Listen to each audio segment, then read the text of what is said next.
Public आवाज को आपको स्वागत करुच्ची मु प्रणय। अवश्य आम आसी पहुंची कल्पना साहित्य संस्कृति और सामाजिक परिषद। आप जानते प्रभु जयदेव जयंती बा अक्षय तृतीया अवसर में आलोचना चक्र आरंभ होता कटक प्रांत निवास रे। एथिरे परिचित चेहरा जड़े सुदक्ष समाजसेवी जड़े टीचर आउ जड़े एकाधार जड़े बड़ राइटर से होचंदी कुंज बिहारी नायक जे कि सम्मानित अतिथि भाव जोग देइथिले। तांको सहित आमे किछि आलोचना करिथिलु। एई प्रभु जयदेव जयंती अवसर अक्षय तृतीया आप जानी कौन पाई पालन करा जाए। प्रभु जगन्नाथंकर जेहेतु आरंभ होता है रथ काम ता सहित विहन भी बुणा जाए। ओडिया साहित्य ओडिया भाषा को जेहेतु आगो को नबारे कुंज बिहारी सारंकर बहुत बड़ अवदान रही। जेते प्रशंसा कले कम रहिबो। लेखारे सबुल ओडिया भाषा झलकी थाए। कथार सबुल ओडिया शिक्षा ओडिया आदर्श ओडिया कथा सब लुचि रही है। यही कल्पना साहित्य संस्कृति गोटे एभली पदक्षेप नहीं जे कि ओडिया साहित्य को गोटे उच्च स्तर में पहुंचेबा, हजि जाउथिबा प्रतिभा मान को आनिकी सम्मानित करबा बा साहित्य सहित मनीष को जड़ित करबा ये हूँ कल्पनार माध्यम।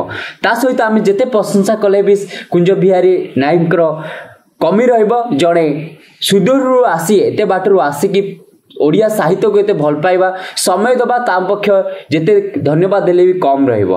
तो धन्यवाद दवा पई चाहिबी ओडिया भाषा प्रति जो अवदान रही कुंज बिहारी सारंकर ता अतुलनीय। एकाधार समाज से भी सब जगार सब समय जेहेतु सार पहुंची थांती ए भलिया जो रही ओडिया साहित्य प्रति अवदान एमती थाउ। सार को मध्य कल्पना साहित्य पक्षरु सम्मानित करा जायतिला।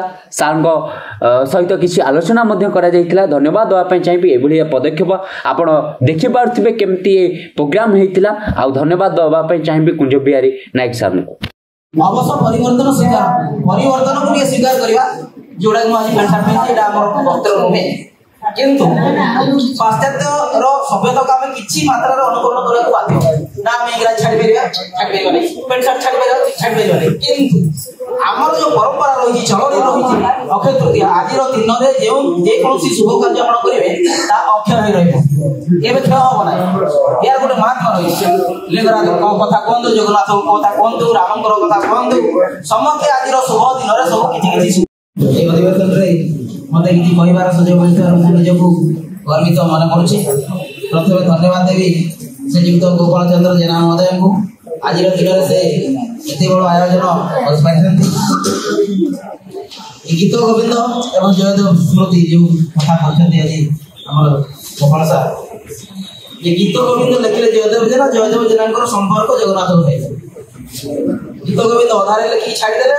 प्रभु निजे जगन्नाथ आसी जयदेव रूप से संपूर्ण कले गाधे जाइए अवस्था जयदेव जेना से आसिक देखिले मो अधाटा लिखी किए ना लिखिं जो स्त्री कहते आप पूरा लिखिले खावा ये जिन जो जयदेव जाने प्रभु आसते मो तुम देखो जयदेव जेना एत बड़ भक्त जगन्नाथ जयदेव जेना परम भक्त होती जगन्नाथ उद्देश्य आज जो ये सभाटी आयोजन कर गोपाल सार कोटि प्रणाम जन कृतज्ञता जन आउ कवि कवयित्री मान प्रणाम जन आपण मैंने शुभ दिन आसी एत सब शुभ कार्य करने आगे।